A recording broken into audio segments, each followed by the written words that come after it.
تبلیغ جماعت ایک دفعہ گئی, حاجی عبد الوہاب صاحب رحمہ اللہ تعالیٰ, میں جب سوئٹزرلینڈ میں تھا تو مجھے وہاں یہ واقعہ سنایا. سوئٹزرلینڈ میں جب میں تھا نا تو وہیں کے مقامی مسلمان نے مجھے یہ واقعہ سنایا جو میں آپ کے سامنے سنا رہا ہوں. انہوں نے کہا کہ یہاں کئی سال پہلے حاجی عبد الوہاب صاحب آئے تھے, تبلیغ والوں نے بڑی محنتیں کی ہیں, کہاں کہاں نہیں گئے. تو حاجی عبد الوہاب صاحب کو پتہ چلا کہ 2 بندے ہیں. ہوا یہ, ان کی خدمت میں 2 گورے لائے گئے. وہ گورے کیا تھے, وہ پورا ان کا پلان تھا کہ ہم نے اتنے بج کے اتنے منٹ پہ اجتماعی طور پہ مر جانا ہے. جوان لڑکے تھے, شراب کباب دولت سب کچھ.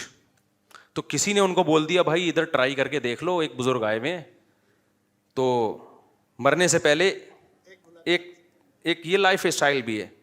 وہ آ گئے اور اللہ کا شکر ہے خودکشی سے بھی بچ گئے, نیک بنے, اتنی بڑی بڑی داڑیاں رکھی, پوری زندگی تبلیغ کے لیے ان گوروں نے, سوئٹزرلینڈ کے گوروں نے وقف کر دیا. پتہ نہیں کہاں کہاں گاؤں گاؤں دیہاتوں میں ان کی تشکیل ہوئی ہوگی سوئٹزرلینڈ کو چھوڑ کر.